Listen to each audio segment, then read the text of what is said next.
When did Dallas become Ahmedabad with highways? Or should I say Hyderabad? Huh? That's right. I'm talking about the Indian takeover that's happening. We've talked about it a couple of times, but it's like every single time, this conversation of what are we going to do after paternity leave and maternity leave, and where do we go? Where do we get a job? Should we move here? Should we move here? And one of the things that keeps coming up in conversation is just like the number of Indians in the DFW area. Dallas has about 220 to 270,000 Indian Americans. That's about 3% of the entire metro. That is, and I'm just reading all these stats from this article here. The population has more than doubled in the last couple of decades. Collin Frisco, which is the Frisco Plano area, Collin County, sorry, is a hotspot with 100,000 plus Indians. Now, growing up, right, I grew up in Dallas Fort Worth. Sorry, I grew up in Irving, and it wasn't very Indian, right? Like my high school maybe had a couple. Let me grab this charger. My high school had a couple, and Coppell was more well known for the Indian community, in addition to like North Irving, right? So the North Irving people, which is now more commonly called Las Colinas, they all went to high schools like the Academy, or there was one more that was near the Coppell area, and it was like a little bit more of a private school. That's where the Indians went. If you went to a Coppell, basketball game, that's where you'd see the Indians, and it wasn't a lot. And even when you go to Plano and stuff like that, you wouldn't see a lot of Indians. Then when you start kind of like branching out a bit, right? If you start branching out a bit towards, let me put this there. If you start branching out towards like Prosper and stuff like that, I think that more so came afterwards, as these more development areas came around the DFW area. But now, right? Like if you were to go to Dallas Fort Worth, they're everywhere, bro. They're legitimately everywhere.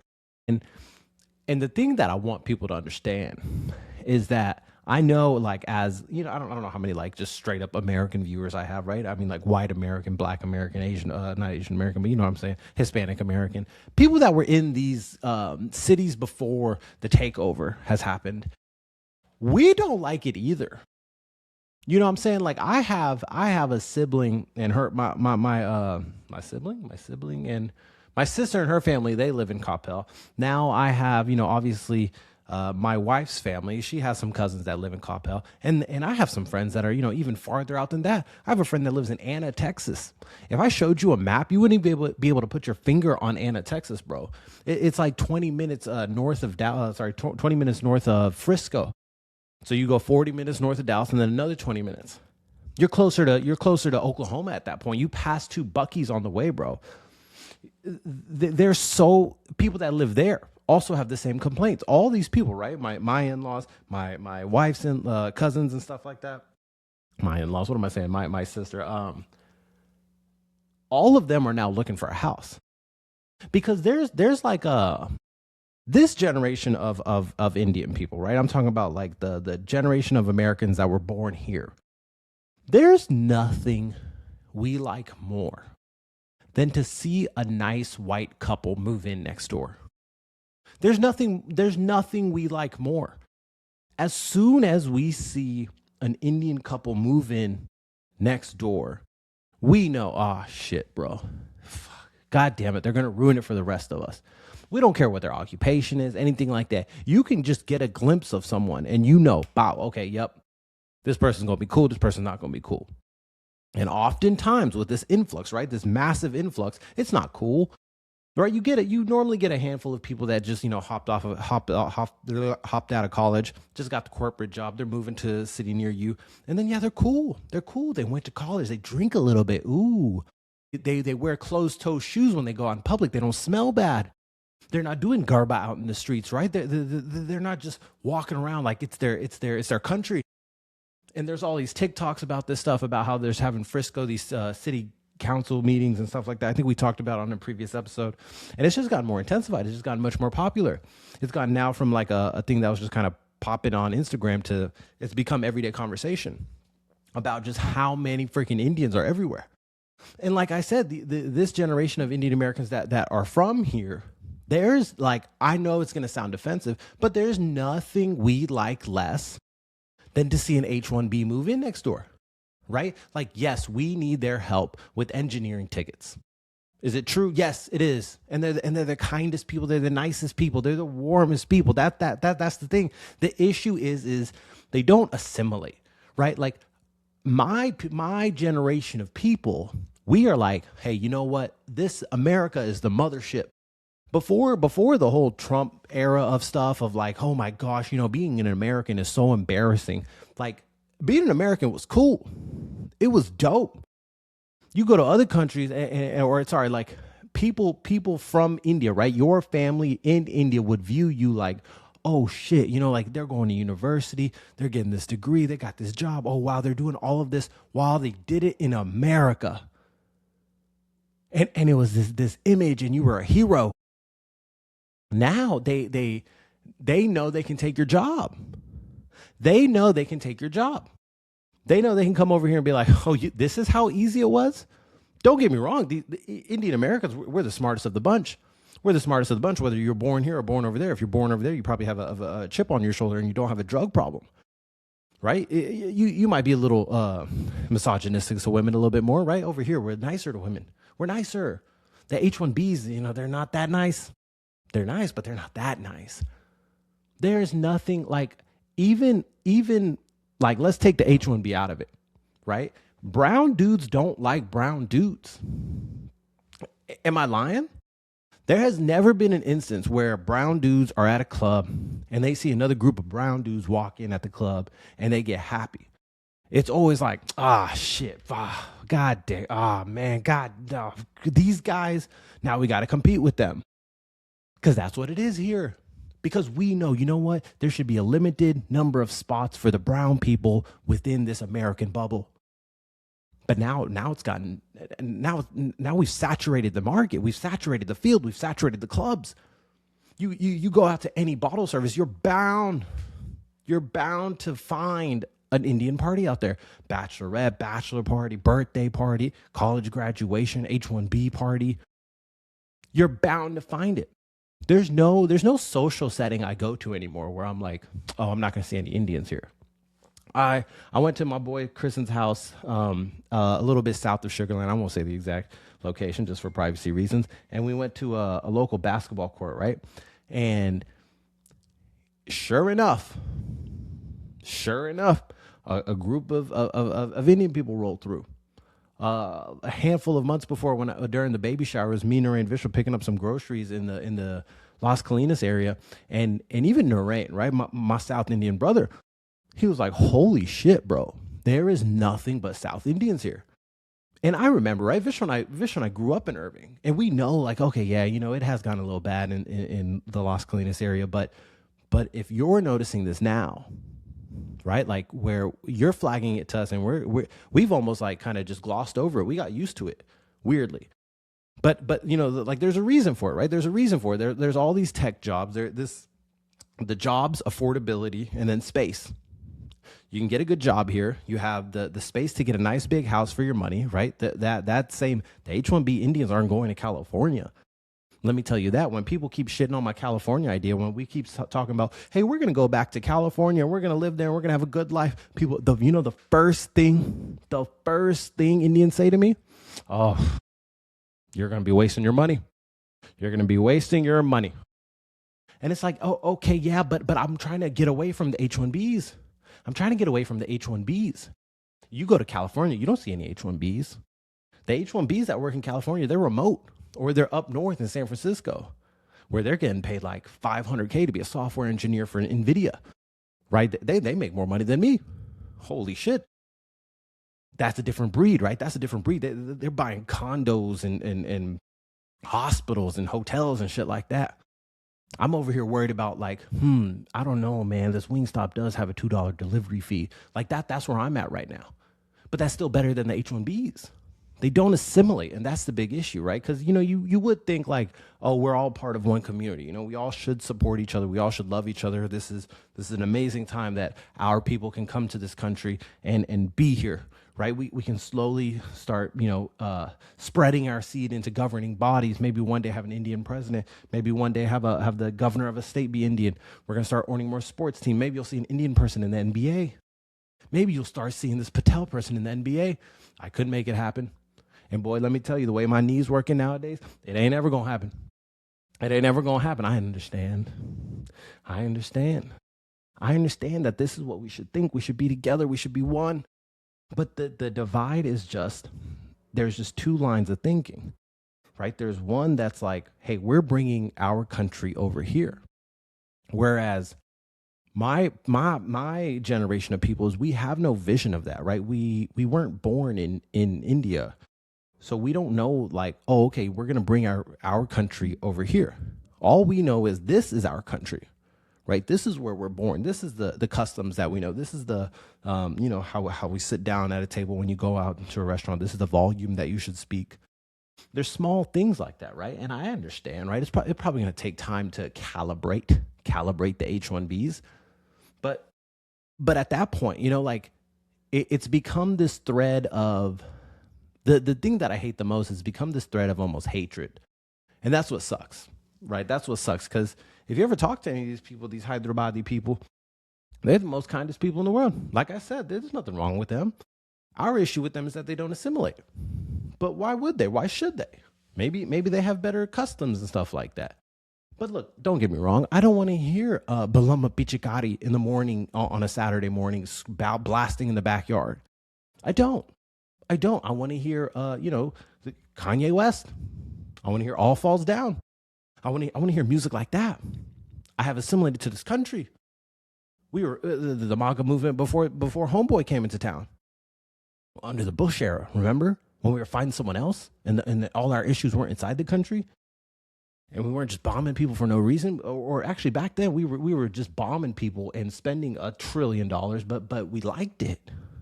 We liked it because we could buy a house, we could buy a car, we could buy all these things. It was a fun time. What else did I have here? Health, tech, healthcare, engineering, pipelines, H-1B settle. It's just become little India. And even like my parents, right? My mom's from India. She's not a big fan of this because that generation of Indians, they came here under like some sort of mission, right? It was like, you're going to get married to someone, maybe go into the hotel business, maybe get a job, have a couple kids, send them to college, turn them into doctors. And now that mission has kind of just crossed over, where the people from India are sending them people over. And it's nice that there's more acceptance, right? That is the one thing that I'm way more jealous of, is because American people have seen these things tenfold. They never view things like, oh, that's strange. They know, oh, that's Indian American. Oh, that's that. When people are wearing the things on their head, or they're having barats before weddings, or they're having garbas, or they see people in Indian garb, they're not like, whoa, that's weird. Whoa, is that person a terrorist? This group of Indians will never know what it's like to go under 9/11 scrutiny. It's a different time when you're in the locker room and Jamarcus is making jokes and calling you Mojo Jojo and calling you Osama bin Laden. This H-1Bs, they'll never know.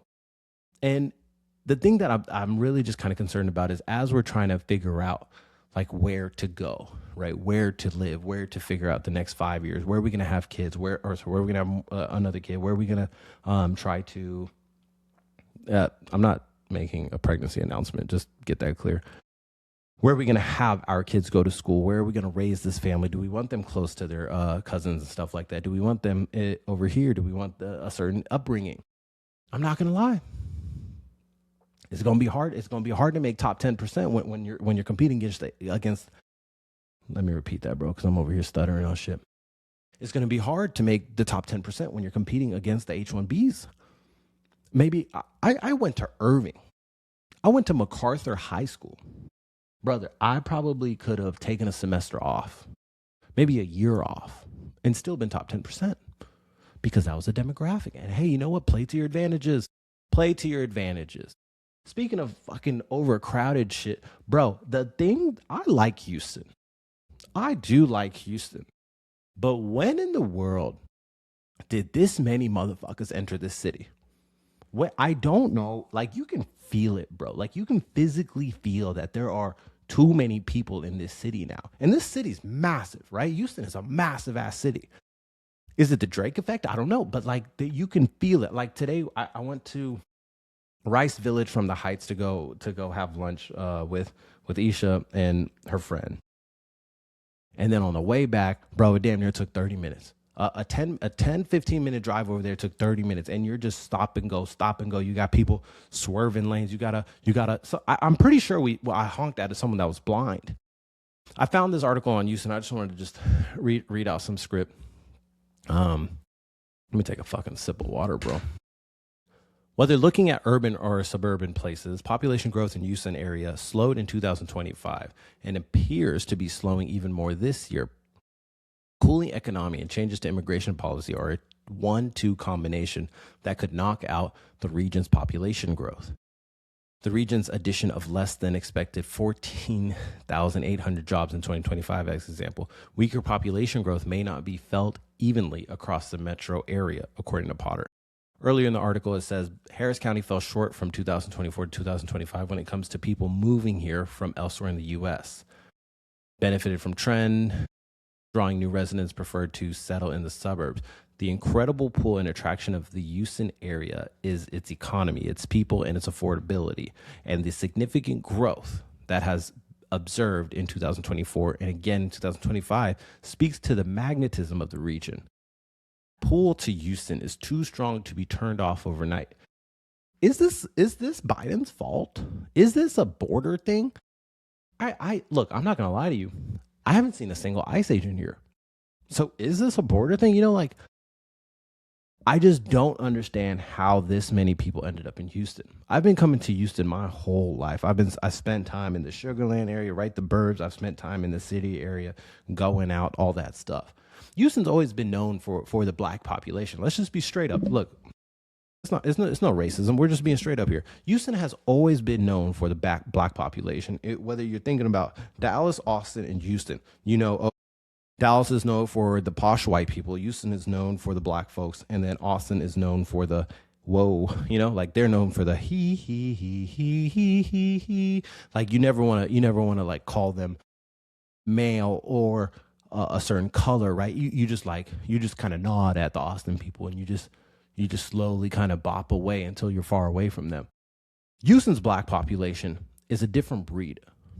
Absolutely. Like growing up, you kind of saw the influence, right? Whether it was through certain music. Obviously, we know Beyonce's from Houston, but she's not like the biggest, like, oh, that's what a Houston person is, You go out in Houston and you would have some of the best nights. You would have some of the best nights. Going out in Houston was better than going out in Austin and Dallas. And you would have these great nights, right? And you knew it's because of the black population here. It is what it is. You're not, it's so much more diverse, right? The food is 1,000 times better, right? Make sure you go to Breakfast Club and get the chicken and waffles. You're going to be greeted by that old lady that comes through the line and takes everyone's order. And it's this Southern hospitality that you do not find in a Dallas or an Austin. And now that feeling has just kind of dissipated. I don't even feel like it's majority black people here in Houston. It's now become just like a hodgepodge of all races. You drive through the streets and you'll see an Asian lady, a Hispanic dude, a white woman, a white male, 5 Indians, right? Because we're multiplying by the dozens, and then you might see like 2 black people. And so this population burst has to have come from something. And I don't know if it's an immigration thing, but Houston is too goddamn crowded. So now we're thinking now we come back to talking about my life. You got California, which the H-1Bs are all complaining about, or my family doesn't really like. You got Houston, which is just too goddamn populated, and I do love it here. I do like Houston quite a bit. Population, food, bang for your buck. Then you got Dallas, the H-1Bs, bro, the H-1Bs. Speaking of Indians, though, let's talk about some AI stuff, and I'm thinking about doing a little spin-off of my path with AI. Now, I am someone that works in data analytics. AI is always a trending topic, right? Has been a trending topic across multiple industries, but in my industry specifically, has become more and more prominent, right? I think it's one of the industries that will probably take over the fastest, not because it can take over the role of lower level people, but because it can actually take the role of higher level people and save, 100K on the dollar. Over this paternity leave, I've been trying to tell myself, like, okay, you know what, all this shit that's come out, right? I've always been a big chat GPTer. I've used it now for like, small things where I would do a lot of forecasting. You would look at sales for a certain week and you'd see, okay, that number is green. Okay, maybe orders is red and AOV is blue, or blue, AOV is red. Units per transaction is this color, and then average unit retail is this color. So that means this. Now, there's no reason for me to even spend 5 minutes doing that. There's the muscle, right? There's still the muscle of knowing what to kind of poke at. But even then, that muscle is now all in ChatGPT or whatever, probably Gemini, whatever AI tool you're using. And so now you can upload these spreadsheets and ask it, hey, I am doing a financial analysis. What should I look at? This is a spreadsheet that I have of the output of metrics that we have. What do you think? And it'll give you a full-on thing that's very reliable. If anything, it's at least 90%. Let's say at least 70%. And this is the future, right? But that is honestly what's become the most basic stuff. Now with this world of Claude, Perplexity, Gemini, I don't really use Gemini that much. Things have popped off, right? The AI race has something new every week. And it is a lot. It is a lot. Like, I was kind of intimidated because it's just like, where do you even start, right? Like, if I were trying to get a certification, where do I even start? I recently saw the Claude one, and I was like, okay, you know what? This is where I'll start. And I've been pushing it, right? I've been pushing it a week, pushing it another week. And then my friend, my good friend, friend of the show, Nick Reed, right? Nikki and her husband, Sagar, they were working on a website for her practice. And they said, oh, yeah, we've been spending our free time Claude coding, vibe coding. And I was like, oh, hell no. Oh, hell nah. Because these two are both doctors. They're both doctors. And the last thing you need as someone in data analytics that AI is coming for the jobs is doctors that know your shit too now, right? They already got the whole God thing going on in them, but now they also know the shit that can take your job. What good are you? Why would you even need an analyst to go work for Methodist when the doctors there know that shit too? And so, just like when friends do things that I want to do before me, and I'm just like, oh shit, that's the motivating thing I need. That's the motivating thing I need. And I jump in because it's like, you know what? Nope, you're not going to beat me at this. You might start a podcast, but you know what? I'm coming and I'm going to beat you. Maybe that's just what I need sometimes as a lazier person in life. And this world of Claude, if you haven't gotten to get introduced to it, at least, it is a world of difference, bro. Not because AI is this massive thing that can do all this deep analysis and deep thinking and it'll redefine the world, but mainly because it can do the repetitive shit without missing to a high degree. And now with all these things like Claude Cowork, and you can connect some of these Claude skills with jobs and whatnot, and that I won't miss a beat across the entire, let's say, product launch. The typical way, let's say data analytics, right? I'll talk about the world that I know. The typical kind of runway of a project is you get something from a stakeholder, right? Let's say someone in merchandising is wondering, hey, why is conversion falling on this certain brand? You get that basic problem.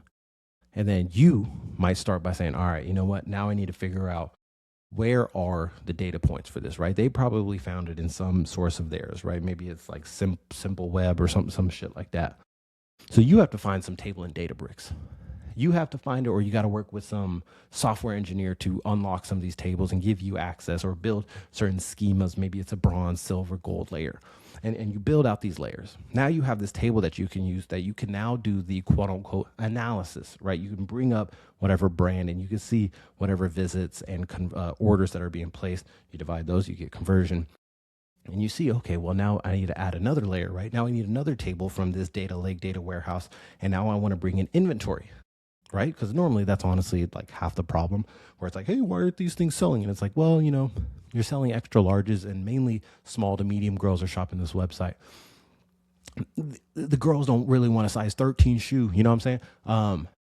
So you're bringing all these tables in. So now you give this initial analysis and they say, oh shit, this is amazing. Thank you. We're going to go make XYZ changes on the website. And the way that's normally presented is in some slide deck, right? You give a slide deck. Maybe there's an accompanying Excel file. You have some charts in the slide deck. And then, they ask you the same question again. And then after that question happens again, you think, oh shit, you know what? They're probably going to ask this again. So now what I'm going to do is I'm going to build this dashboard. And honestly, that's kind of like the root of all data analysts is I'm going to build a dashboard, whether it's in Tableau, Power BI, Looker, whatever it is. I forgot the thing that Amazon uses, but anyways, now you build this dashboard. And then you kind of model it how you think, right? You'll show the top 4 metrics. You show whatever data points you think need to be focused on the most. And then you hand that over, right? You hand this dashboard over to the user and say, hey, you know what? Instead of me having to tell you every week what to look at, you can now kind of go in there yourself and just poke around. This is why like a tool like Adobe Analytics has been so kind of like God sent, because it gives that ability to do some of these things without the technical skills needed. Y'all keep up with me, all right? Take a pause, have a water break if you need to. Now, let's add what AI can do now in all of that shit. Because the main thing isn't, I think AI is going to take jobs. I think people that know AI are going to take the jobs from people that don't. Let me repeat that.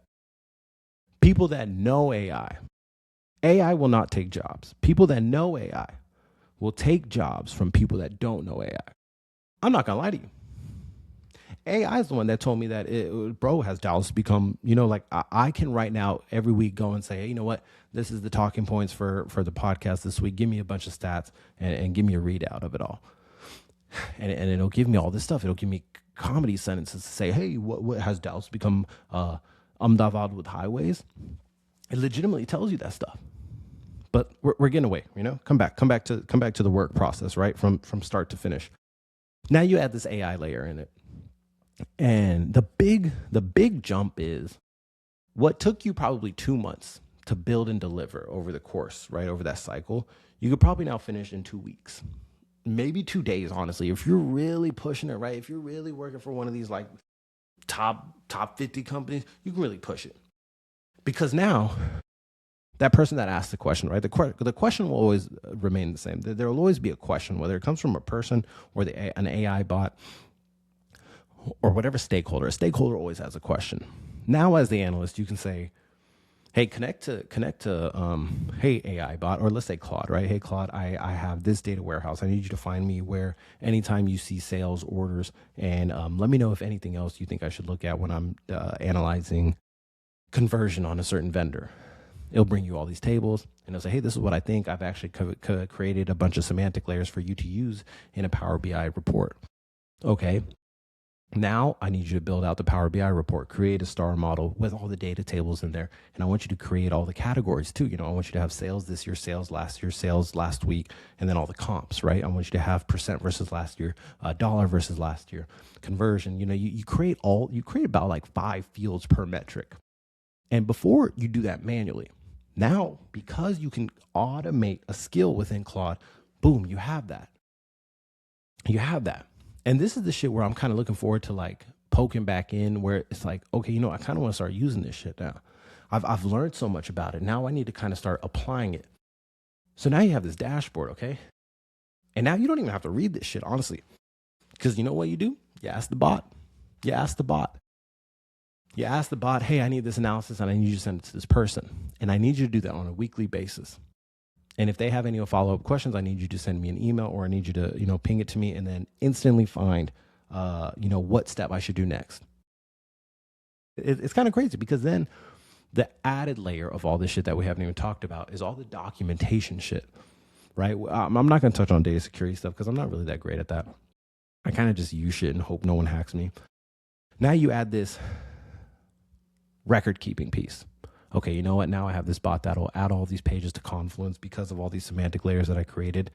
Add all the columns, add a description, add where, if I get hit by a train tomorrow, someone else can come in and look at something and be like, oh, that is what this is used for. And this is exactly how it was built. We're getting really geeky on this shit. This is kind of supposed to be a comedy podcast, but whatever. I'm just kind of trying to talk AI to y'all. And now that shit has taken every single time consuming piece out of the equation. So this world of Claude, like if you haven't poked around in it, you need to learn it for your job. You need to learn it for your job. Honestly, it doesn't even matter what field. It doesn't even matter what field you're in. It is here, bro. Like I've been thinking about doing this whole AI with AJ thing and just going down like this series of videos of me literally learning it like a scrub. Because I think that's always been my kind of angle as an analyst, where it's like, hey, let's not get too serious about this shit. Right? Let's not get too serious about this shit. At the end of the day, the only thing that matters is what you change, is actions, right? We could talk about why sales were down last week, and then next week we could talk about why sales were down last week again. We can keep doing this until it's like, hey, you know what? It's actually pretty simple. It's actually pretty simple. People don't want to pay $500 for a pencil. Simple things. Oh, you know what? Actually, all your views have dropped. That's why your conversion's down. Oh, your conversion's up 500%. Oh, well, it's actually because your visits dropped a bunch and your orders went up a little bit. Right? How do you get all this kind of mindless shit out of it? I'm getting too deep in the weeds here. I need to come out. I need to come out of this geek hole that I'm in. And basically, whether you're using ChatGPT, Gemini, Claude, it doesn't really matter. But Claude is that coworker who actually does the work, but doesn't take lunch breaks. Honestly, Claude wrote that. I'm telling y'all, bro, this shit's here. This shit's here. The only thing that's not going to replace is like, honestly, your medical people. And even then, that shit's coming for that too. So I'm looking forward to kind of learning about this shit. If any of y'all that kind of use it in your workplace, man, text me about it, call me about it, because I've slowly started getting a little bit geeky about it. Slowly starting to get a little bit geeky about it. And it's interesting to see what will happen. How do I close this? I kind of want to just end there. A little shorter episode. What's like an interesting story I can tell? I already kind of ranted about Dallas and Indians and stuff. I'm interested to see what happens with this space mission, this Artemis space mission, because there's a bunch of stuff on TikTok where it's like they're not actually in space, they're not actually on the moon. And I'm in the belief of like, what? Like, are we actually doing this? Like, is the space mission back alive and popping? That's kind of what this country needs. In a time where gas has gone from $2 to $4 within a moment's notice, we kind of need this hope where it's like, wow, you know what? We're doing this thing. We're going to space. We're going to space. Are we going to establish something up there? Who gets the governing body rights if we get up there? Is it America if we get there first? Who gets to do what? Are we going to beat China there? Is China even trying? What does their media coverage look like? Do they have more H-1Bs than we do? And then it's going to become this thing. That's what I'm really worried about. It's like, if you're like a new parent right now, you better start busting your ass, because imagine your kids sitting there at lunch break and the teacher's like, or like they're sitting in class and the teacher's like, what did everyone do this weekend? And your kid said, oh, I went to go visit my cousin in Coppell. And then the kid next to him says, I actually went to the moon. You can't recover from that. You can't recover from that. Smells like broken here. Ladies and gentlemen, my name has been Ajay Patel. A shorter episode, a little bit geekier episode, but I wanted to just, make sure I stay on the weekly cadence. Next week, we might talk a little basketball, because I am a little sad about this Luka injury and this Austin Reeves injury. Obviously, Dallas is nothing to show for right now, but I appreciate you guys listening nonetheless. Don't forget to comment, like, subscribe. I'll talk to you guys on the flip, and goodbye. New.